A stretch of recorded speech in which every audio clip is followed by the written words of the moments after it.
لیکن جب ہجرت کر کے یہ لوگ پہنچ رہے ہیں مدینہ میں اور وہاں پہ انصار پہلے سے ایمان لا چکے ہیں، تو ان تمام لوگوں نے مل کر آپ صلی اللہ علیہ وسلم کی لیڈرشپ میں ایک چھوٹی سی بستی بنائی، ایک اسلامی ریاست کا قیام کیا۔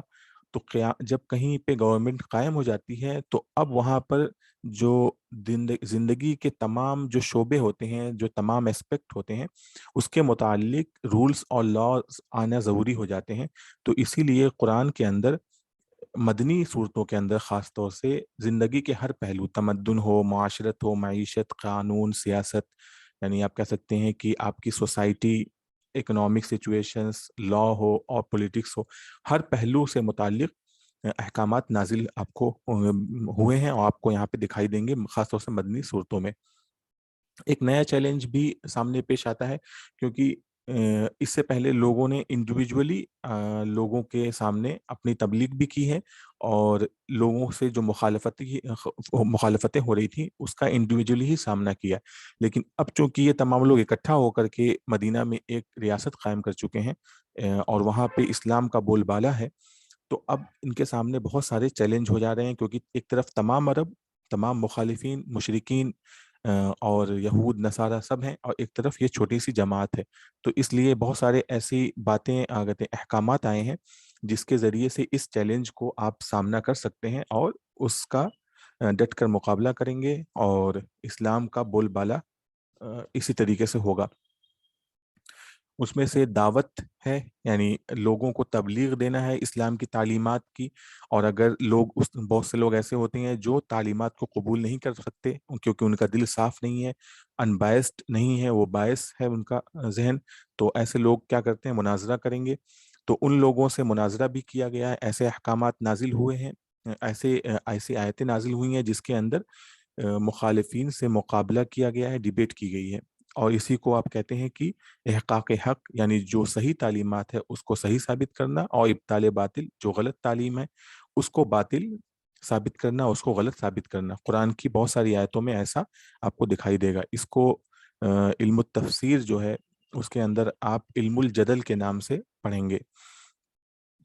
تیسرے کہ جب اتنی زیادہ مخالفتوں کا سامنا ہو تو سب سے اہم چیز ہے صبر کا دامن ہاتھ سے نہ چھوٹے، اور آدمی جن تعلیمات کو سچ سمجھتا ہے اس پر ثابت قدمی سے جمع رہے۔ تو اس کے متعلق بھی آپ کو آیتیں مدنی صورتوں کے اندر دکھائی دیں گی۔ پھر یہ کہ جب یہ تمام مخالفین ان تمام باتوں سے نہیں مانتے اور آپ کے اوپر حملہ آور ہو جائیں، آپ کے اوپر مسلح ہو کر، آرمڈ ہو کر آپ کے اوپر حملہ کر دیں، تو ان کے مخالفت میں آپ کو عملی جد و جہد بھی اپنانی پڑے گی اور ان کا مقابلہ کرنا پڑے گا۔ تو ان تمام چیزوں سے متعلق احکامات آپ کو مدنی صورتوں میں دکھائی دیں گے۔ یہ تھا پس منظر، خاص طور سے آپ کی مدنی صورتوں میں ان چیزوں سے متعلق مضامین آپ کو دکھائی دیں گے۔ سورہ بقرہ جو ہے یہ بہت ہی اہم سورت ہے۔ سورہ بقرہ اور سورہ آل عمران اگر کوئی پڑھ لے تو ایک طرح سے قرآن کے احکامات کا ایک بڑا حصہ وہ شخص جان لے گا، فقہ جان لے گا، بہت ساری چیزیں اس کو پتہ چل جائیں گی۔ اس لیے اس سورت کی بہت ساری فضیلت بھی ہے اور اس کے اندر احکامات بھی ہیں۔ تو سورہ بقرہ کے بارے میں جو نزول کے بارے میں بات کر لیتے ہیں کہ سورہ بقرہ جو ہے، اس کا نام پہلے جان لیتے ہیں کہ سورہ بقرہ کا نام بقرہ اس لیے رکھا گیا کہ بقرہ کا مطلب ہوتا ہے گائے، اور سورہ بقرہ میں ایک واقعہ ایسا ہے جو بنی اسرائیل کا واقعہ ہے جس کے اندر ایک گائے کو ذبح کرنے کا حکم دیا گیا تھا، تو اس واقعے کی مناسبت سے اس کو سورہ بقرہ کہا جاتا ہے۔ نزول اس کا مدینہ میں ہوا ہے، اگرچہ اس کی کچھ آیتیں ایسی ہیں جو ہجرت کے بعد نازل تو ہجرت کے بعد ہی ہوئی ہیں، لیکن جب آپ صلی اللہ علیہ وسلم حج کرنے گئے ہیں اس وقت نازل ہوئی ہیں، لیکن چونکہ وہ ہجرت کے بعد نازل ہوئی ہیں تو جیسا کہ ہم نے مکی اور مدنی صورتوں میں پڑھا تھا کہ ہجرت کے بعد نازل ہونے والی جو آیتیں اور صورتیں ان کو آپ مدنی کہتے ہیں، تو اس لیے سورہ بقرہ جو ہے وہ مدنی ہی ہے، اور مدینہ میں ہی اس کا نزول مانا جائے گا۔ قرآن کریم کی سب سے بڑی صورت جو ہے وہ سورہ بقرہ ہے، اور یہی وہ صورت ہے جس کے نزول کا زمانہ بھی سب سے بڑا ہے، یعنی سورہ بقرہ ہجرت کے بعد نازل ہونا شروع ہوتی ہے، اور قرآن کی سب سے آخری آیت بھی جو نازل ہوئی ہے وہ بھی سورہ بقرہ میں ہے، وَاتَّقُوا يَوْمًا تُرْجَعُونَ فِيهِ إِلَى اللَّهِ۔ قرآن کی جو سورہ بقرہ کی جو 281ویں آیت ہے وہ قرآن کی سب سے آخری آیت ہے نزول کے اعتبار سے۔ یہ آج یہ 10 ذی الحجہ کو مینا کے مقام پہ نازل ہوئی تھی، اور اس کے قریب 3 مہینے کے بعد آپ صلی اللہ علیہ وسلم کی وفات پیش آ گئی تھی، اور نزول ہمیشہ ہمیشہ کے لیے بند ہو گیا۔ سورہ بقرہ کی بڑی فضیلت ہے۔ آپ صلی اللہ علیہ وسلم نے فرمایا ہے کہ سورہ بقرہ جس گھر میں نہ پڑھی جائے اس کے اندر برکت نہیں رہتی ہے، اس کا چھوڑنا جو ہے وہ بد نصیبی ہے اور حسرت ہے۔ اسی طریقے سے آپ صلی اللہ علیہ وسلم نے اس کو سنام القرآن اور ذروۃ القرآن فرمایا ہے۔ سنام کہتے ہیں اونٹ کی پیٹھ کا جو کوہان ہوتا ہے اس کو سنام کہا جاتا ہے۔ ہر چیز کے افضل ترین حصے کو سنام کہا جاتا ہے۔ ذروہ معنی بھی کسی چیز کے افضل اور اعلیٰ ترین جو حصہ ہوتا ہے اس کو آپ ذروہ کہتے ہیں۔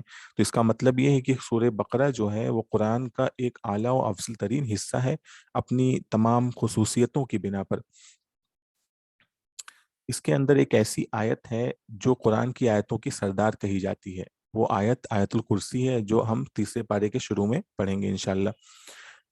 حضرت عبداللہ بن مسعود کا ایک قول ہے کہ سورہ بقرہ کی 10 آیتیں ایسی ہیں کہ اگر کوئی شخص ان کو رات میں پڑھ لے تو اس رات کو شیاطین گھر میں داخل نہیں ہو سکتے، نہ کوئی جن داخل ہوگا نہ کوئی شیطان داخل ہوگا، اور اس کو اور اس کے اہل و عیال کو اس رات میں کوئی آفت، بیماری، رنج و غم وغیرہ کوئی ناگوار چیز پیش نہیں آئے گی۔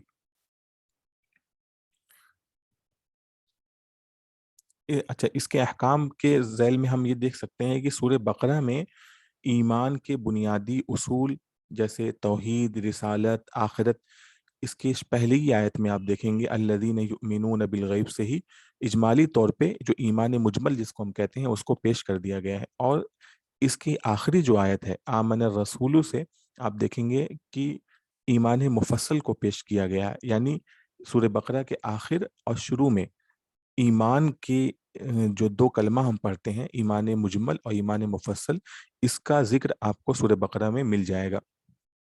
اس کے علاوہ درمیان میں جو سارے عمل ہے، عمل سے متعلق جتنے احکامات ہیں آپ کو مل جائیں گے، زندگی کے ہر شعبے سے تعلق رکھتے ہیں، جو اس میں عبادات ہیں، معاملات ہیں، اسی طریقے سے سوسائٹی میں کیسے رہنا ہے، اخلاقی جو احکام ہیں وہ مل جائیں گے، اسی طریقے ظاہر و باطن کے اصلاح کے متعلق ہدایات مل جائیں گے، اور بہت ساری جزیات جو ہیں آپ کو بیچ میں ملیں گے۔ جب ہم لوگ آگے پڑھیں گے تو انشاءاللہ تعالی اس سے ہم لوگ دیکھتے رہیں گے۔ تو ہم دیکھ لیتے ہیں اس کی جو آیات ہیں وہ، اس میں بہت ساری آیات ہیں، قریب جو اس کی آیتیں ہیں 286 آیتیں ہیں۔ نزول ہم نے بتا ہی دیا ہے اور فضائل بھی بیان کر دیا ہے۔ اب تشریح کر لیتے ہیں، کچھ باتوں کی تشریح پہلے کر لیتے ہیں، جب ہم ترجمہ کریں گے تو اس کے بعد سبق پورا ہو جائے گا۔ شروع ہی میں آپ کو آئے گا ہدی للمتقین، یعنی یہ کتاب جو ہے وہ ہدایت ہے۔ تو ہدایت کا کیا مطلب ہوتا ہے؟ ہدایت کا مطلب ہوتا ہے کسی کو رہنمائی کرنا۔ اس کا 2 مطلب ہدایت کا ہوتا ہے۔ رہنمائی کبھی کبھی ایسے ہوتی ہے کہ آپ کسی کو صرف راستہ بتا دیں، اور دوسری رہنمائی کرنا، ہدایت کرنا، یہ ہوتا ہے کہ آپ اس کو راستہ بتاتے ہوئے اس کی منزل تک پہنچا دیں۔ یعنی کبھی کسی کو آپ صرف راستہ بتاتے ہیں اور کبھی کبھی اس کو ہاتھ پکڑ کے لے جا کے اس کے گھر تک پہنچا کے آتے ہیں جہاں وہ جانا چاہتا ہے۔ تو یہ دونوں معنی میں ہدایت کا استعمال ہوتا ہے۔ ہدایت بہت عام طریقے سے بھی استعمال ہوتا ہے۔ اللہ تعالیٰ نے تمام مخلوقات کو ہدایت دی ہے، اس یہی وجہ ہے کہ تمام جو دنیا میں پیدا ہونے والی مخلوق ہے وہ اپنی زندگی گزار لیتی ہے، اسے پتہ ہے اسے کیا کھانا ہے، کیا کرنا ہے، اپنی زندگی کی ہر چیز کو وہ اپنے آپ کر لیتی ہے، کیونکہ اللہ تعالیٰ نے اس کے اندر ان بلٹ ہدایت رکھ دی ہے۔ اسی طریقے سے ایک ہدایت ہوتی ہے انسان کے، تمام جو انسان ہے ان کے اندر رکھ دی گئی ہے، وہ یہ ہے کہ چیزوں کو سمجھنے کی جو صلاحیت ہے وہ بھی ایک ہدایت ہے۔ وہ شعور جو اللہ تعالیٰ نے انسانوں کو دیا ہے وہ ہدایت کا ایک حصہ ہے، وہ چاہے ایمان لانے والا ہو چاہے وہ انکار کرنے والا ہو، سب کو وہ ہدایت دی گئی ہے۔ اور ایک خاص ہدایت ہوتی ہے، وہ صرف اور صرف ایمان والوں کو دی گئی ہے، کیونکہ وہ ہدایت توفیق سے تعلق رکھتی ہے۔ جب ایمان والا ایمان لا لیتا ہے اور اسلام اور اس کی احکامات پر عمل کرتا رہتا ہے اور اسی پر ختم ہو جاتا ہے، تو اللہ تعالیٰ اسے کامیابی اور سرفرازی عطا کرتے ہیں۔ تو ہدایت کے تین جو ہیں درجے ہیں وہ ہم نے بیان کر دیا. پہلی ہدایت کا جو درجہ ہے وہ تمام مخلوقات میں عام ہے، دوسرا تمام انسانوں میں عام ہے، اور تیسرا خاص ہے. جو تو ہدی للمتقین کے اندر جو ہدایت ہے وہ خاص ہدایت کا سے تعلق رکھتی ہے. دوسرا ایمان اور اسلام کیا ہے، یہ دو لفظ جو ہیں یہ جاننے بڑے اہم ہیں. کسی دل سے کسی چیز پر آپ تصدیق کر دیں اس کو آپ ایمان کہتے ہیں، اور اگر اسی چیز کو آپ زبان سے ادا کریں اور اپنے جسم کے دوسرے پارٹس جو ہیں، جو حصے ہیں، اس سے آپ ادا کریں تو اس کو آپ اسلام کہتے ہیں. یعنی اسلام کا تعلق عمل سے ہے اور ایمان کا تعلق عقیدہ اور دل سے ہے. لیکن ایمان اور اسلام جو ہیں وہ الگ الگ نہیں ہوتے ہیں. اگر آپ ایمان صرف لا کر کے اسلام نہیں لائیں گے تو وہ بھی قبول نہیں کیا جائے گا، وہ بھی معتبر نہیں ہے. اسی طریقے سے اگر صرف اسلام لایا جائے، یعنی ظاہری طور پہ دکھایا جائے کہ وہ آدمی مسلمان ہے، اور اندر سے ایمان نہ لایا جائے، تو اس کو کہا جاتا ہے نفاق، جس کے بارے میں ہم سورہ بقرہ میں بہت تفصیل سے جانیں گے. غیب کسے کہتے ہیں؟ غیب کہتے ہیں جن چیزوں کو ہم اپنی سینسز کے ذریعے سے نہیں محسوس کر سکتے، ان کو آپ کہتے ہیں غیب. اگر کسی چیز کو ہم دیکھ سکتے ہیں، ہم سن سکتے ہیں، کسی چیز کے بارے میں جان سکتے ہیں، اپنے آپ سے خود سے جان سکتے ہیں، تو وہ غیب نہیں کہلائے گی. شریعت میں کہتے ہیں کہ جن چیزوں کی خبر رسول اللہ صلی اللہ علیہ وسلم نے دی ہے اور ان کا علم جو ہے ہمارے عقل اور ہمارے جو سینسز ہیں ان کے ذریعے نہیں ہو سکتا، تو ان کو آپ شریعت میں غیب کے نام سے جانتے ہیں. اس میں اللہ تعالیٰ کی ذات و صفات بھی آ جاتی ہیں. اسی طریقے سے جنت اور دوزخ کے جو حالات ہیں، قیامت اور اس میں پیش آنے والے واقعات ہیں. اسی طریقے سے فرشتے ہیں، تمام آسمانی کتابیں، پچھلے جو گزرنے والے نبی ہیں ان کی جو تفصیل آپ کو ابھی دکھائی دے گی سورہ بقرہ میں. ان تمام باتوں کا تعلق غیب سے ہے. متقین کی خصوصیات ابھی جو ہم پڑھیں گے، ہدی للمتقین، پھر اللہ تعالیٰ نے ان کی خصوصیات 5 خصوصیات ذکر کی ہیں. متقین کی جو صفات ہیں اس کے اندر اجمالی طور پہ ایمان کا ذکر کیا گیا ہے. ابھی ہم نے ذکر کیا کہ اللہ تعالیٰ نے یہاں پہ ایمان مجمل کو ذکر کیا ہے، اس میں غیب پر ایمان لانا ہے، اسی طریقے سے رسولوں پر اور کتابوں پر ایمان لانا ہے، اور آخرت پر ایمان لانا ہے. اور اس کے بعد 2 صفتیں جو ہیں متقین کی ذکر کی گئی ہیں، جو خصوصیتیں، وہ عمل سے تعلق رکھتی ہیں. ایک اس میں سے اقامت صلاۃ، نماز کو قائم کرنا، دوسرے انفاق فی سبیل اللہ، اللہ کے راستے میں خرچ کرنا ہے. ایک اقامت صلاۃ، نماز کو قائم کرنا جو ہے وہ بدنی عبادت ہے، اور اسی طریقے سے انفاق فی سبیل اللہ جو ہے وہ مالی عبادت ہے. تو اس طرح سے یہاں پہ عمل اور عقیدہ اور اسی طریقے سے ایمان، یعنی عقیدہ اور عمل سب کو ایک طرح سے پیکج میں بیان کر دیا گیا ہے کہ متقین جو ہیں، جو مومنین ہیں، ان کی کیا خصوصیات ہونی چاہیے. اچھا، آگے 2 طرح کے سوال آئیں گے جب کافروں کے بارے میں پیش کیا جائے گا. اس میں یہ ہے کہ ہدایت کا مفید اور غیر مفید ہونا. یہاں پہ ایک آیت ہے، اس کے اندر ہے ان الذین کفروا سواء علیہم اانذرتہم ام لم تنذرہم لا یؤمنون، کہ کافروں کے لیے برابر ہے، چاہے آپ ان کو ڈرائیں یا نہ ڈرائیں، وہ ایمان نہیں لائیں گے. تو وہاں پر ایک سوال بھی پیدا ہوتا ہے، اور یہ بھی ہوتا ہے کہ شاید کافر لوگوں کے لیے اللہ تعالیٰ کا کافر لوگوں کے لیے جو ہدایت ہے وہ کسی کام کی نہیں ہے، تو ان کو دعوت دینے کی بھی ضرورت نہیں ہے. لیکن حقیقت میں ایسا نہیں ہے. وہاں پہ جو لفظ استعمال کیا گیا ہے وہ یہ کہا گیا ہے کہ کافروں کے لیے برابر ہے، کہ ان کو اس کا فائدہ نہیں ہوگا، لیکن جو لوگ دعوت دیں گے، جو لوگ تبلیغ کریں گے، اس کا ثواب اور اس کا فائدہ ان کی عملی زندگی میں ضرور ہوگا. تو اس لیے یہاں پہ یہ سوال نہیں کیا جا سکتا. دوسرا سوال ایک یہ ہے جس کو میں نے ایک سوال کے نام سے لکھا ہوا ہے، وہ یہ ہے کہ ختم اللہ علی قلوبہم وعلی سمعہم وعلی ابصارہم غشاوہ ولہم عذاب عظیم، کہ اللہ تعالیٰ نے ان لوگوں کے کانوں اور دلوں پر مہر لگا دی ہے، اور ان کی آنکھوں پر پردہ پڑ گیا ہے، اور ان کے لیے بڑا عذاب ہے. تو اس سے ایسا محسوس ہو رہا ہے کہ اللہ تعالیٰ نے خود ان کے دلوں اور کانوں پر مہر لگا دی اور آنکھوں پر پردہ ڈال دیا، تو وہ گمراہی کے ذمہ دار کیسے ہوئے؟ تو جواب یہ ہے کہ یہاں آیت میں کفر کے آغاز اور ابتدائی جو مرحلہ ہے اس کے بارے میں بات نہیں ہو رہی ہے، بلکہ ایسے لوگوں کی بات ہو رہی ہے جو اپنی کفر میں انتہا کو پہنچ گئے ہیں۔ اور جب کوئی شخص اور انسان جو ہوتا ہے وہ ضد اور عناد سے بھر جاتا ہے تو اس سے توفیق سلب ہو جاتی ہے، اور اس کا جو سبب ہوتا ہے وہ اس کی خود بدعملی اور اس کی بدعملی جو ہی اس کا نتیجہ ہوتا ہے۔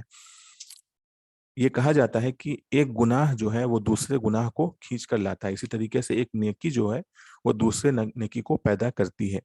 ایک حدیث ہے کہ انسان جب کوئی گناہ کرتا ہے تو اس کے قلب پر ایک سیاہ نقطہ لگ جاتا ہے، اور جس طرح سفید کپڑے پر ایک سیاہ نقطہ جو ہے انسان کو دکھائی دیتا ہے، اور اگر اس سے انسان پریشان ہو جائے تو اپنے اس سفید کپڑے پہ جو داغ لگ گیا اس کو آپ صاف کر لیں تو آپ پھر پاک صاف ہو جاتے ہیں۔ لیکن اگر آپ اس کو نقطہ لگے رہنے سے توبہ نہ کریں اور اسی داغ کو رہنے دیں تو اسی طریقے سے داغ پہ داغ لگتا جائے گا، اسی طریقے سے آپ کے دل پہ بھی داغ پہ داغ لگتا جائے گا، یہاں تک کہ آپ کا دل پورا کالا ہو جائے گا اور پورے دل پہ سیاہی پھیل جائے گی۔ اسی کو اللہ تعالیٰ نے فرمایا ہے کہ ختم اللہ علی قلوبہم، ان کے دل پر مہر لگا دی گئی جب آپ کا پورا کپڑا گندا ہو جائے گا، ختم ہو جائے گا۔ اسی مضمون کو سورہ مطففین میں بھی بیان کیا گیا ہے کہ کلا، ہرگز نہیں، بل ران علی قلوبہم، کہ ان کے دلوں پر زنگ لگ گیا ہے، یعنی جو یہاں پہ جس کو مہر لگ جانے سے تعبیر کیا گیا، اسی بات کو سورہ مطففین میں زنگ لگ جانے سے تعبیر کیا گیا ہے۔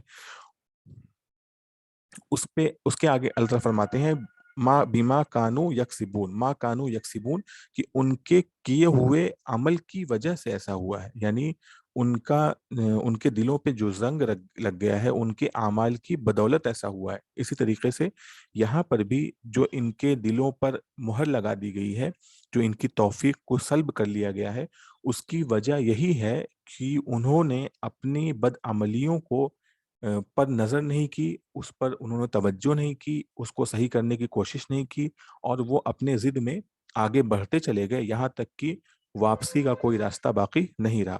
تو یہ ان کے اپنی عمل کی وجہ سے ہے۔ تو یہ نہیں کہا جا سکتا کہ اللہ تعالیٰ نے ان کو ایسا کیا، بلکہ انہوں نے خود اپنے عمل کے نتیجے میں اس درجے کو حاصل کیا ہے۔ اب ہم لوگ سورہ بقرہ کا پہلے رکوع کا ترجمہ کر لیتے ہیں۔ بسم اللہ الرحمن الرحیم، آغاز کرتے ہیں اللہ کے نام سے جو بڑا مہربان نہایت رحم والا ہے۔ الف لام میم، الف لام میم، اس کا مطلب الف لام میم واللہ اعلم بمرادہ، اللہ تعالیٰ اس کا مراد خود ہی جانتے ہیں۔ ذالک الکتاب لا ریب فیہ، یہ کتاب جس میں کوئی شک نہیں ہے، ھدی للمتقین، ہدایت دینے والی ہے، ہدایت رہنمائی کرنے والی ہے متقین کی، تقوی والوں کی۔ اس کتاب میں کوئی شک نہیں ہے، یعنی اس کتاب کی ہر بات کسی شک و شبہ کے بغیر درست ہے۔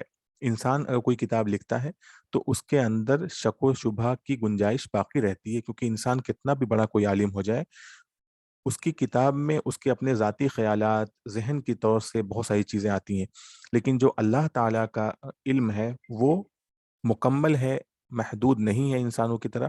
اس لیے اس کتاب کے اندر کوئی گمان کی بات نہیں بلکہ یقین کی بات ہے، اس میں کوئی شک نہیں ہے۔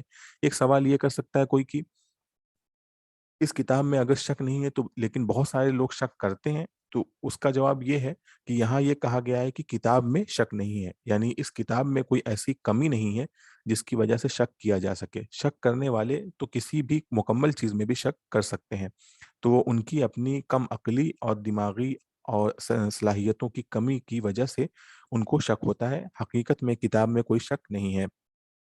تقوی کیا ہے؟ ھدی للمتقین، متقین کے لیے ہدایت ہے۔ تقوی کہتے ہیں، حضرت ابن عمر کا جو قول ہے رضی اللہ عنہ، کہ تقوی کہتے ہیں کہ ایک انسان اپنے آپ کو دوسروں سے برتر نہ سمجھے، یعنی کوئی شخص ضد اور تکبر کا اگر کسی کے اندر نہ ہو اور اس کے اندر تواضع ہو تو وہی تقوی ہے۔ ایسا شخص جو متقی ہوگا وہ اپنے اوپر اپنے اندر تکبر کا شکار نہیں ہوگا، وہ ڈرتا رہے گا کہ ہو سکتا ہے کہ اس سے کوئی غلطی ہو رہی ہو، اور وہ اپنی جب غلطیوں کو دیکھے گا تو اس کو سدھارنے کی کوشش کرے گا۔ تو ایسا شخص جس کے دل کے اندر نرمی ہوگی، تحمل، تواضع ہوگی اور سیکھنے کی کوشش ہوگی، تو ایسا شخص جو ہے وہ اس کتاب سے ہدایت پا جائے گا۔ ہدایت جو اس کتاب کی ہے وہ ایسے شخص کے ہی لیے ہوگی۔ جو شخص ضدی ہوگا، جو بالکل بھی نہیں مان کے دے گا، اس کے لیے اس کتاب سے کوئی فائدہ ملنے والا نہیں ہے۔ آگے متقین کی جو صفات ہیں وہ دو آیتوں میں بیان کی گئی ہیں، اس کو پیش کر دیتے ہیں۔ ترجمہ مطلب تو ہم نے پہلے پیش کر لیا ہے۔ الذین یؤمنون بالغیب، وہ لوگ جو ایمان لاتے ہیں غیب پر، ویقیمون الصلاۃ، اور نماز کو قائم کرتے ہیں، ومما رزقناہم ینفقون، اور جو کچھ ہم نے انہیں دیا ہے اس میں سے خرچ کرتے ہیں۔ والذین یؤمنون بما انزل الیک وما انزل من قبلک، اور وہ لوگ جو ایمان لاتے ہیں اس چیز پر، اس کتاب پر جو ہم نے نازل کی ہے آپ پر، وما انزل من قبلک، اور جو کچھ آپ سے پہلے نازل کی گئی ہے، وبالآخرۃ ہم یوقنون، اور آخرت پر وہ یقین رکھتے ہیں۔ آخرت پہ یقین رکھنے کا تذکرہ جو ہے بالکل الگ سے اور حصر کے ساتھ کیا گیا ہے، پہلے سے اس کو ذکر کیا ہے۔ اس کا مطلب یہ ہے کہ جو لوگ آخرت پر یقین رکھتے ہیں وہی متقین ہوں گے۔ آخرت پہ یقین رکھنے کا مطلب کہ ایک شخص یہ مانے کہ جو کچھ وہ اس دنیا میں عمل کر رہا ہے اس کو آخرت میں، یعنی اس دنیا میں ختم ہو جانے کے بعد دوبارہ زندہ ہو کر اس کا حساب کتاب دینا پڑے گا۔ تو یہ ہو گیا آخرت پر یقین رکھنا۔ تو یہی ایمان، متقین کی جو صفات 5 ہیں یہ یہی ہیں۔ ایک ہے ایمان بالغیب، اقامت صلاۃ، انفاق فی سبیل اللہ، ایمان رکھنا پچھلی کتابوں پر، قرآن پر، اور پچھلی کتابوں پر، اسی طریقے سے آخرت پر ایمان رکھنا۔ یہ 5 جو ہیں یہ خصوصیات ہیں۔ اللہ تعالیٰ اس چیز کو پھر سے دوبارہ بیان کرتے ہیں کہ اولئک علی ھدی من ربہم، یہی وہ لوگ ہیں جو اپنے رب کی طرف سے ہدایت پر ہیں۔ اولئک، یہی وہ لوگ ہیں، علی ھدی من ربہم، اپنے رب کی طرف سے ہدایت پر ہیں، واولئک ھم المفلحون، اور یہی وہ لوگ ہیں جو آخرت میں کامیاب ہونے والے ہیں۔ دنیا و آخرت کی جو فلاح ہے ایسے ہی لوگوں کے حصے میں آنے والی ہے۔ اب کافروں کا جو تذکرہ کیا گیا ہے، کیونکہ کفر اور ایمان جو ہیں ایک دوسرے کے تضاد ہیں، کانٹرڈکشن ہے ان دونوں میں۔ تو جب دو چیزیں ایک دوسرے کے ایک دم مخالف ہوں، ایک سیاہ ہو ایک سفید ہو، تو ان کو ایک ساتھ رکھ دینے سے ایک کی خوبی اور ایک کی برائی جو ہے وہ واضح ہو کے سامنے آ جاتی ہے۔ اس لیے ایمان کے فوراً بعد کفر کو بیان کیا گیا ہے۔ ان الذین کفروا سواء علیہم اانذرتہم ام لم تنذرہم لا یؤمنون، بلا شبہ وہ لوگ جنہوں نے کفر کو اپنا لیا ہے، جو کفر پر جم گئے ہیں، سواء علیہم، ان کے لیے برابر ہے، انذرتہم، چاہے آپ ان کو ڈرائیں، ام لم تنذرہم، یا آپ ان کو نہ ڈرائیں، لا یؤمنون، وہ ایمان نہیں لائیں گے۔ یہاں پہ یہ بتا دیا گیا کہ کفر کو جو لوگ اپنا لیتے ہیں، جو لوگ اس پر جم جاتے ہیں، ان کے لیے کوئی گنجائش اب نہیں رہ گئی ہے۔ انہوں نے اپنی حرکتوں سے اپنی توفیق کو ختم کر لیا ہے۔ اللہ تعالیٰ اس کو آگے فرماتے ہیں، ختم اللہ علی قلوبہم وعلی سمعہم وعلی ابصارہم غشاوہ ولہم عذاب عظیم، اللہ نے ان کے دلوں اور ان کے کانوں پر مہر لگا دی ہے، وعلی ابصارہم غشاوہ، اور ان کی آنکھوں پر پردے ہیں، وَلَهُمْ عَذَابٌ عَظِيمٌ، اور ان کے لیے بڑا عذاب ہے۔ اس کو بتا دیا گیا کہ یہ ان کی اپنی کرنی اور اپنے کرتوتوں کی بنا پر ہے۔ اللہ تعالیٰ نے ان کے اوپر جو مہر لگائی ہے وہ ان کے کرتوتوں کے لاسٹ والے، یعنی ان کی اس کرتوتوں کے آخری حصے میں پہنچ جانے کی وجہ سے ہوا ہے۔ یعنی جب یہ انتہائی درجے کے بدعملی پہ پہنچ گئے ہیں تب جا کے ان کے اوپر مہر لگائی گئی ہے، ان سے توفیق سلب کی گئی ہے۔ حقیقت میں اگر یہ پہلے ہی غلطی پہ سمجھ جاتے اور وہاں سے توبہ کر کے دوبارہ ایمان کو قبول کرتے تو ایسی صورتحال پیش نہیں آتی۔ یہاں پہ ترجمہ پورا ہو جاتا ہے۔ اللہ تعالیٰ جو ہم لوگ پڑھتے ہیں اس کو قبول فرمائے اور اس پہ عمل کرنے کی توفیق عطا فرمائے۔ وآخر دعوانا الحمد للہ رب العالمین۔